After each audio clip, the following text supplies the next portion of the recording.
What's going on, guys? Welcome back to Fish Aquatics. Today I want to talk about something that is either a problem with people's tanks, or they see it as a problem, or something that's wonderfully beautiful and helpful to some people. And that topic would be algae. Algae, as it can be unsightly, could be very helpful. So the first thing I want to talk about is what different kinds of algae there are. The first kind of algae that most people generally see is a brown algae that you would see in an aquarium, and that would be diatom algae. And that's not necessarily a plant-like algae, that's more of like a protein algae. That is generally, it comes around in new aquariums most of the time due to imbalances in the ecosystem. I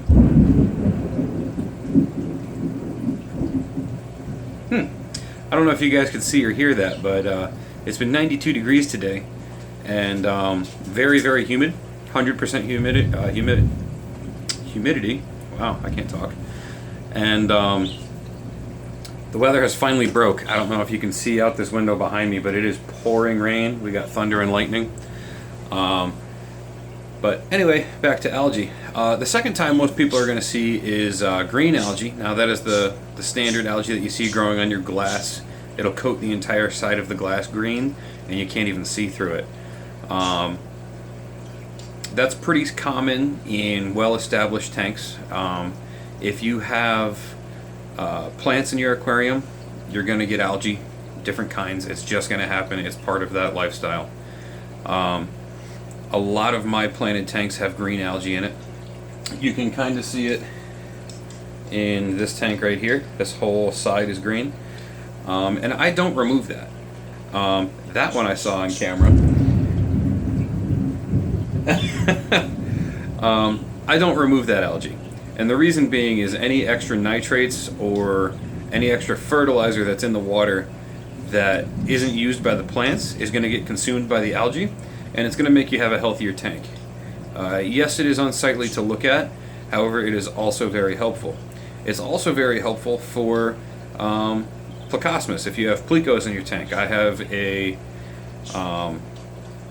spotted high fin pleco that gets moved around between all my tanks, so whenever I have a bad algae problem, I move him.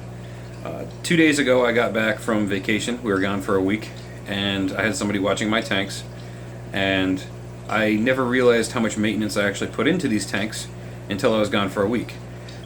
This tank here was completely black covered. Everything was black, had hair algae all over everything. A lot of these tanks were green. This one was green. It still has some algae in it. This is green. These two tanks weren't too bad. This one was completely clean because that pleco was in here. This tank doesn't get any light, but the 55-gallon guppy tank was completely green. My 125 tank, which is right behind the camera, was green, and my 55 in the kitchen had a lot of diatom algae in it, and I'm assuming that's from overfeeding, which I told her to overfeed a little bit on that tank, so that is perfectly fine. I do have Cory cats out there, and I know they will eat all of that. But I do have this pleco and two little baby bristlenose plecos in the 55 over there to handle the algae issues that I do have. This guy up here gets moved around from tank to tank, and he keeps these clean. This was completely black 2 days ago. Today it is spotless. So he does a very good job at cleaning up algae issues that I may have run into. Another kind of algae, and this is probably the third most common algae of the list I'm going on. First is diatom, second is green, third most common is blackbeard algae. And a lot of people see this as very unsightly. It is super invasive. I personally am not a fan. But some people will take blackbeard algae and get it to grow on a specific piece of rock or a specific piece of wood. And the hair algae gets really long. It moves around in the water. It looks really cool. If you look up some other YouTube videos, you can see stuff like that. I personally am not a fan because once you get it growing in one spot, it gets everywhere. And if you aren't super meticulous on maintenance, I saw that one too.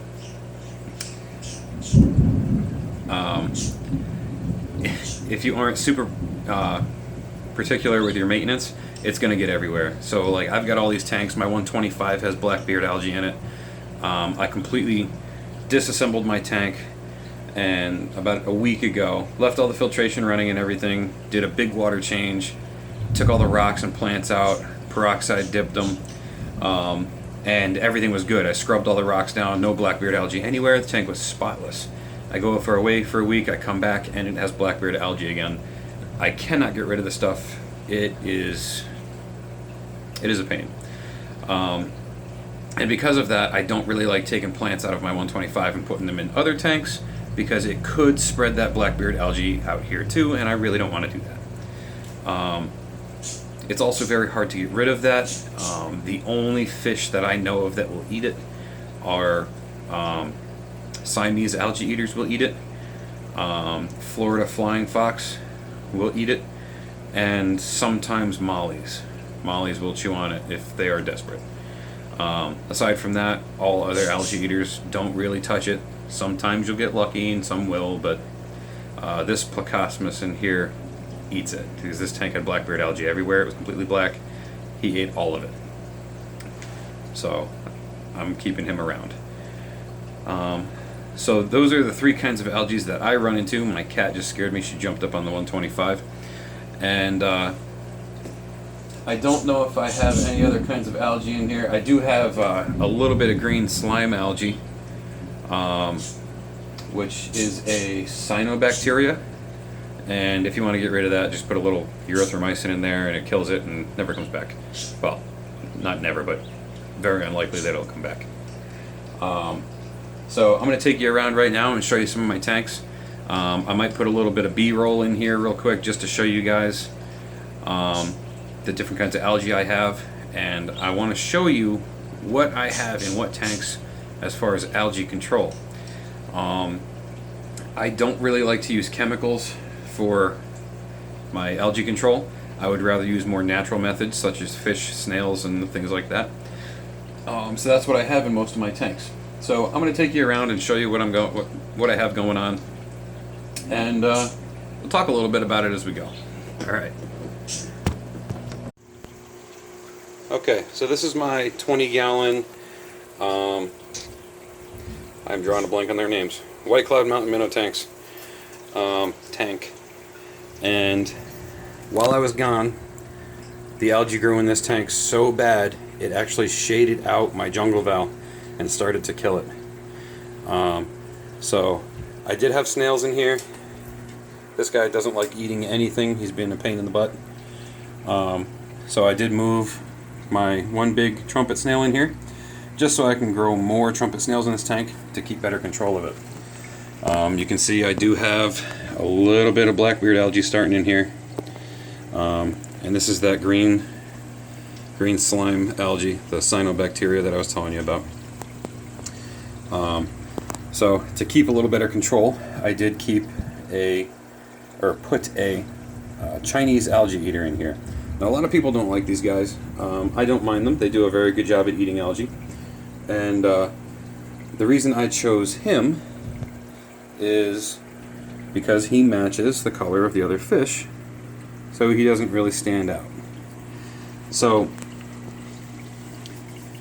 you don't want to get a Chinese algae eater if you have fish like goldfish, like these guys, the fantails. The comets, they'll probably be okay because they're a little faster, but the fantails, you don't want to keep him in with them, because he will get a hold of them and suck on their slime coat and cause them all kinds of stress, and you just don't want that. But I've had him in here for about 2 days, and he's doing a good job at taking care of the glass and everything. You can see over here where he's been chewing on the algae growing on the sides. He's got this tank a lot cleaner than what it was looking. But that's that tank, snails and fish. Down here, this is my 20-gallon guppy grow-out tank. These guys are about a month and a half old, and they're about an inch long. And in about a month or two, they're going to be ready to go to the local fish store, and other local aquarists around town can buy them. So this tank, overall health is very, very good. Plants are growing nicely. I do have some green algae like I was talking about down there, but it's not hurting anything. I actually like to leave that in there as food for the snails. And if you come down and look down here, I don't know if you can see, but I have a small army of Malaysian trumpet snails in this tank. I also have a couple, like this guy right here, little pond snails, little bladder snails. And I'm not killing them, I'm leaving them in there because they lay eggs, like this down here, those little white dots. And these guppies will eat those eggs as a source of food. So I don't really have an overwhelming snail population in this tank of those because my guppies take care of that. But that's that tank. Mostly controlled algae by snails. Now the 55s here and this 75 are usually maintained by this guy right here. He's about a 6 inch long hyphen spotted plecosmus, and he keeps these tanks clean. There is a auto cat or an autosynclus in this tank somewhere, but he wasn't keeping up, so I threw this guy in here just to help keep this tank a little bit cleaner. It is much cleaner than it was about 2 days ago. 2 days ago I couldn't even see that filter in the back. So that's that. Algae in there is controlled by one fish. This tank over here, actually this one doesn't even get any light, so it is clean all the time. This is my axolotl. Hey buddy.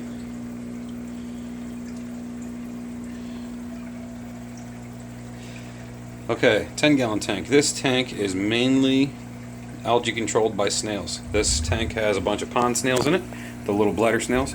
You can see there's a small one right here. If the camera, there we go. And then their babies are this, oh, come on, focus in there, are this small when they hatch. It won't focus because of the fish. You guys are camera hogs. But as you can see, there is a little bit of algae in here, but they are going to help take up extra nutrients.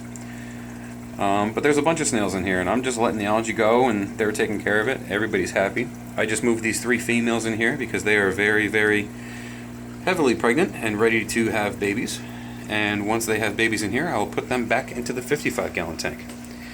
Speaking of, this is the 55-gallon tank.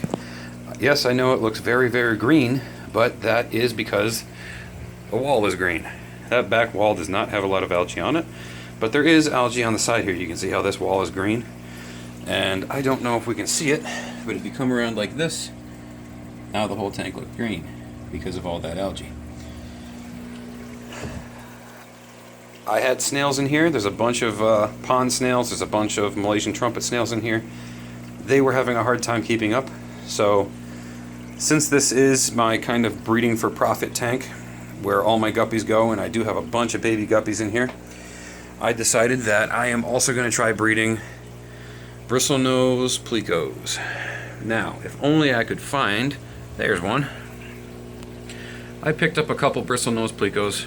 He's up there in the back. There's that one, and there's one other one right now. I don't see, there he is, back by the heater. Little guys, they're only about 1.5 inches long. So we got some time before they grow up, but I'm definitely going to get some more. But between those plecosmus and the snails, this tank is pretty well maintained.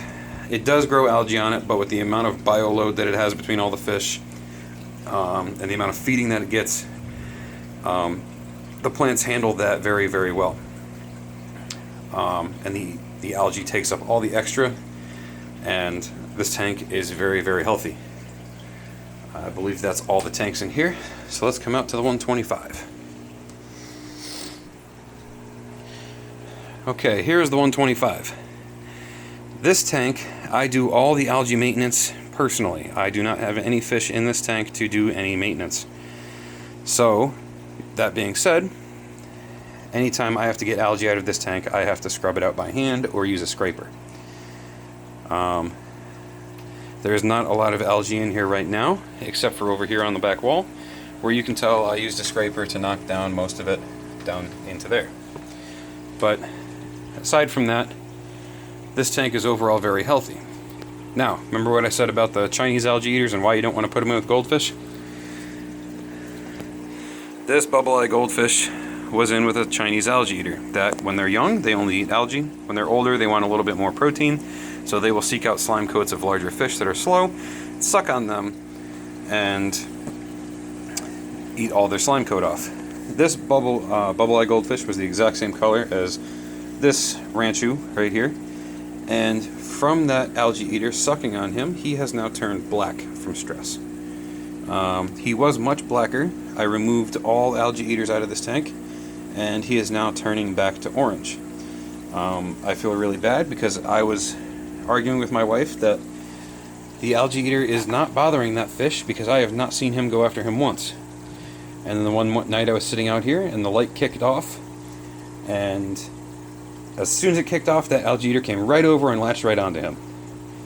And the only reason I saw it is because he was gold, and I was able to see him with the lights off. So I saw him swim right over, attached to that fish. So I turned the lights back on, got him out, got all the algae eaters out, and overall his life has improved dramatically. So that is the 125. The last tank I want to show you guys is out here in the kitchen, and this is the one with all the diatom algae. I'm in the middle of redoing this tank right now. Over on this side, generally clean. This room is very dark, that's why this tank looks a little dingy. But you can see over here it's got all that brown algae. And that's all the diatom algae, and that's specifically from overfeeding. Because there is an imbalance in the amount of nutrients in the tank. So, as far as that goes, very easy to get rid of that. If I move that plecosmus in here, all that will be gone within 24 hours. So, that is all those tanks. So, let's go back over here. Alright guys, that's pretty much it for this video. I just wanted to show you around, talk about a little bit of algae, the top 3-4 different ones that you're going to see most commonly in aquariums, and that even experienced aquarists such as myself, even though I'm not saying I'm a top dog or anything like that, you're going to run into algae issues. Algae is just a card in the game of aquarium keeping. But there are easy ways to take care of it, and the most easy ways to do it are naturally, through either snails or fish. I prefer not to use products like Flourish Excel for the use of algae removal, except for blackbeard algae. And I choose not to do that because I would rather have snails and create a more stable ecosystem for my fish. So that's it for this video, guys. Leave a comment down below. Let me know what your favorite ways of removing algae are, whether it be chemically or biologically, with the use of fish and stuff like that. Like the video if you liked it. Subscribe, because that's always good, helps me out. And if you want to see more content like this, I do have more videos coming soon, so stay tuned. Thanks.